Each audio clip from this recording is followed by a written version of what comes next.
Case పెట్టారని ఒక social media కార్యకర్త మీద ప్రేమ్ కుమార్ మీద కోర్టు స్టిచెస్ పాస్ చేసినటువంటి సందర్భాల్లో నేను మనవి చేస్తున్నా.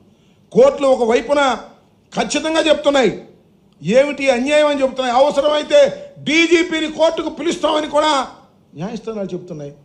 అయినా మీకేమీ అదుపు లేదు. ఎవరైనా సరే అరెస్ట్ చేసి లోపలేసేసి కక్ష సాధించుకుందాం అనుకుంటున్నారు. కలకాలం మీరు అధికారంలో ఉండరు చంద్రబాబు నాయుడు గారు, గుర్తుపెట్టుకోండి. మీరు వయసులో పెద్దవారు, అనుభవంలో పెద్దవారు. ఏమిటి కక్ష, ఏమిటి కార్పణ్యం, పరిపాలన చేయలేక మీరు ఇలాంటి డైవర్షన్ పాలిటిక్స్ ఆడుతున్నందుకు నిజంగా సిగ్గుపడాలి రాష్ట్ర ప్రజానీకమని మనవి చేస్తున్నా. మీకు ఓట్లు వేసిన వాళ్ళు సిగ్గుపడేటటువంటి పరిస్థితిలోకి వాళ్ళ మీరు పరిపాలన చేస్తున్నారు. దుర్మార్గమైనటువంటి పరిపాలన చేస్తున్నారు. కేవలం పోలీసు వ్యవస్థని అడ్డం పెట్టుకునే రాజ్యం చేయాలని ప్రయత్నం చేసినటువంటి ఏ వ్యక్తి కూడా మన జాలలేదని కూడా మనవి చేస్తున్నా. ఎక్కడ చేయమండి, గుంటూరులో మీరు చూశారుగా మొన్న, మన గుంటూరులోనే 11 మందిని సస్పెండ్ చేశారండి. ఆ మాధవ్ని, గోరంట్ల మాధవ్ని అరెస్ట్ చేసిన సందర్భంలో 11 మందిని సస్పెండ్ చేశారు. ఏంటో నాకు అర్థం కాల. అది ఎందుకు సస్పెండ్ చేశారో, కారణం ఏంటో ఎవరికి తెలియదు. ఏమిటి కక్షాదింపులు, పోలీసు వారి మీద కక్షాదింపులు. నేను మనవి చేస్తున్నా ఇవాళ ఈ సందర్భంగా. చాలా ఐపీఎస్ ఆఫీసర్లు ఉన్నారు కదా, డీజీపీ దగ్గర నుంచి కింద దాకా, ఎస్పీల దాకా. మీరందరూ ఒకసారి ఆలోచించుకోండి. ఐపీఎస్ ఆఫీసర్లు, Seetharamanjali is your colleague. Seetharamanjali గారు పనిచేశారు, టాటా పనిచేశాడు, విశాల గున్ని పనిచేశాడు. మీలాంటి అధికారులే వారు, గుర్తుపెట్టుకోండి. వాళ్ళ ముగ్గురిని ఇవాళ మీరు ఈ ప్రభుత్వం వేధిస్తుంది. మిమ్మల్ని అడ్డం పెట్టుకొని మీరే అరెస్ట్ చేసి తీసుకొచ్చింది. రేపు ప్రభుత్వాలు మారితే మీ పరిస్థితి ఏంటి? మిమ్మల్ని కూడా అరెస్ట్ చేసేయచ్చుగా.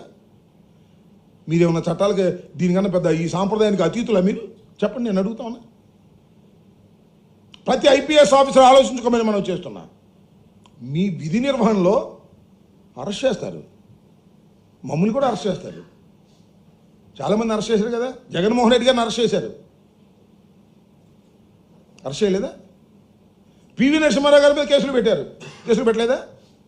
ఇందిరాగాంధీని అరెస్ట్ చేశారు, అరెస్ట్ చేయలేదా? జయలలితను అరెస్ట్ చేశారు, చేయలేదా? వాళ్ళందరినీ ఇక మళ్ళీ వచ్చి అరెస్ట్ చేస్తారా ప్రభుత్వాలు వచ్చి ఐపీఎస్ ఆఫీసర్ని? ఏమిటి అన్యాయం? ఏం చేస్తావు చంద్రబాబు నాయుడు గారు? నాకు తెలియక అడుగుతాను. చాలా అనుభవజ్ఞుడు కదా నువ్వు. కలకాలం ఇలాగే ఉంటావా? ఉట్టికట్టు ఊరేగుతావా? ప్రభుత్వాలు మారవా? నువ్వు అపోజిషన్లోకి రావా? నీ అబ్బాయి అపోజిషన్లోకి రాడా? దుర్మార్గమా? ఏం దుర్మార్గం ఇది? నేను తెలియక అడుగుతాను. ఎవరిని పడితే అని అరెస్ట్ చేసేయటం, ఎవరు నీకు వ్యతిరేకంగా మాట్లాడితే వాళ్ళని అరెస్ట్ చేయటం. అంటే అరెస్టులు చేసి జైలులో నింపేసి నాయకుల్ని, వైఎస్ఆర్ కాంగ్రెస్ పార్టీ నాయకుల్ని నువ్వు రాజ్యం చేద్దాం అనుకుంటున్నావా? ఎన్నాళ్ళు చేస్తావు? ఈ 4 సంవత్సరాల తర్వాత కూడా చేస్తావా? చూస్తాం. ప్రజా వ్యతిరేకత నేను మనవి చేస్తున్నా. ఒక్కసారి ఆలోచన చేసుకోండి, ఎంక్వైరీ చేసుకోండి. ఏ ప్రభుత్వానికి కూడా 11 మాసాల్లో ఇంతగా ప్రజా వ్యతిరేకత పెరిగినటువంటి ప్రభుత్వం ఆంధ్ర రాష్ట్రంలోనే కాదు, భారతదేశంలోనే లేదు. అంత ప్రజా వ్యతిరేకత పెరిగినటువంటి ప్రభుత్వం మీది. మీకు పోగాలం దాపరించింది, అంతకు మించి ఏమీ లేదు. అంటే ఇంకా 4 సంవత్సరాలు ఉన్నాంలే మనం, ఈ లోపల ఎవరిని పడితే ఆయన కొట్టిపారేద్దాం, ఎవరిని పడితే ఆయన రౌడీతనం చేసేద్దాం, పోలీసులను అడ్డం పెట్టుకుని రౌడీతనంగా వ్యవహరిద్దామని నారా చంద్రబాబు నాయుడు గారు అనుకుంటున్నారనేది నాకున్నటువంటి అభిప్రాయం. ఇవన్నీ చూస్తుంటే దుర్మార్గం చేస్తున్నారు చంద్రబాబు నాయుడు గారు. మీరు దీనికి తగినటువంటి మూల్యాన్ని చెల్లించక తప్పదు. కాలం ఎప్పుడు ఇలాగే ఉండదు, కాలం మారుతుంది. చిన్న సోషల్ మీడియా కార్యకర్త దగ్గర నుంచి విలేకరుల మీద కేసులు, పోలీసు అధికారుల మీద కేసులు, పోలీసు అధికారుల అరెస్టు, ఐపీఎస్ వాళ్ళ అరెస్టు. ఏంటిది? మరొకసారి చెప్తున్నా, ఐపీఎస్ ఐఏఎస్ అధికారులు ఉన్నారే, వాళ్ళు ఒక చట్టబద్ధ పరిధిలో పనిచేస్తారు. చట్టాన్ని దాటి వాళ్ళు వ్యవహరించడానికి వీల్లేదు. ఒక ఎఫ్ఐఆర్ ఉంటే ఆ ఎఫ్ఐఆర్ మీద ఎంక్వైరీ చేసి దెన్ దే విల్ అరెస్ట్. నేను అడుగుతా ఉన్నా, జత్వానీని అరెస్ట్ చేసినప్పుడు కోర్టులో ప్రొడ్యూస్ చేశారు కదా, కోర్టు రిమాండ్ ఇచ్చింది కదా, బెయిల్ తీసుకున్నారు కదా. జత్వానీ కేసులో మీరు ముద్దాల్ని పెడితే ఆ ముగ్గురికి బెయిల్ వచ్చింది కదా. ఇవాళ సీతారామాంజలిని తీసుకొచ్చి కక్షాదింపు కదా.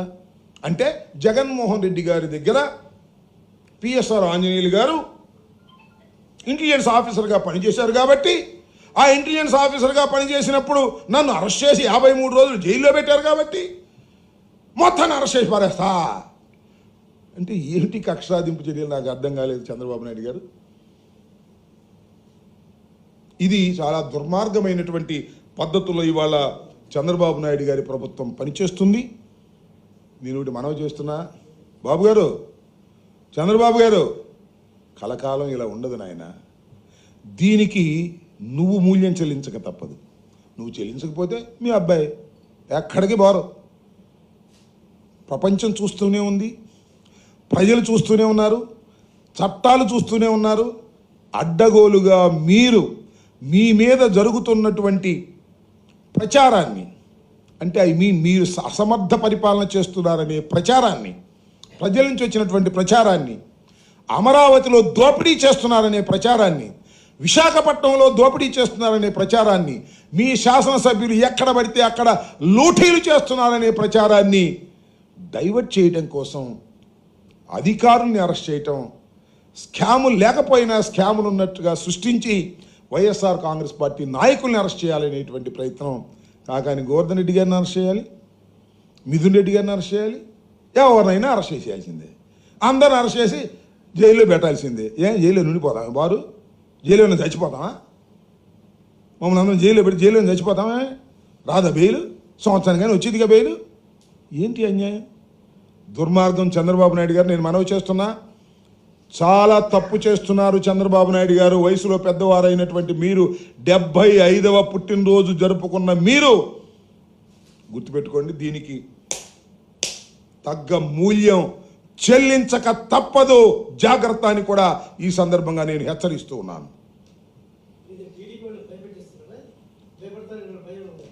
మేము టీడీపీ వాళ్ళు భయపెట్టవా? ఇది ఎక్కడ కూడా భయా బాబు? మమ్మల్ని భయపెట్టకపోతే చాలు. మమ్మల్ని గదిలో పెట్టి కొడతంటే మాట్లాడాల్సి వస్తుంది. ఏం చేయాలి మేము? నేను చెప్తానయ్యా, నువ్వు చెప్పావు కదా, ఏ ప్రభు చంద్రబాబు ఏమో ఉట్టిగట్టు ఊరేగుతాడా? జీవితాంతం ఆయనే ముఖ్యమంత్రిగా ఉంటాడా? లేకపోతే వాళ్ళ అబ్బాయి ముఖ్యమంత్రిగా ఉంటారా? వచ్చి మారవా ప్రభుత్వాలు? ఎంతమంది ముఖ్యమంత్రులు వచ్చారు ఇక్కడికి? నేను రాజకీయాల్లోకి వచ్చిన తర్వాత 300 మంది ముఖ్యమంత్రులు వచ్చారు. చంద్రబాబు అపోజిషన్లోకి వెళ్ళాడు. శాస్త్రం ఉంటాడు చంద్రబాబు అధికారంలో. నువ్వు అపోజిషన్లోకి రావా? ఓ రోజు అటు ఇటు, అంతేగా. ఇవన్నీ మర్చిపోతారా? ఇవన్నీ ప్రెసిడెంట్స్ కావా? ఇవన్నీ సాంప్రదాయాలు కావా?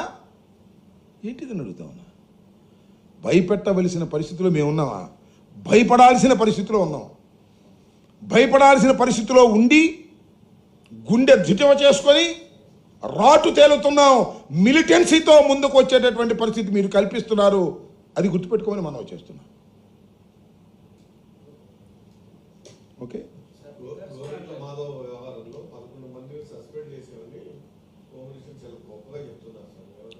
అది అసమర్థత. నిజంగా ఆ 11 మంది తప్పు చేసినట్టు అయితే హోంమంత్రి రాజీనామా చేయాలి. తన డిపార్ట్మెంట్లో ఒక మాజీ పార్లమెంటు సభ్యుడిని అరెస్ట్ చేసి కోర్టులో ప్రొడ్యూస్ చేసి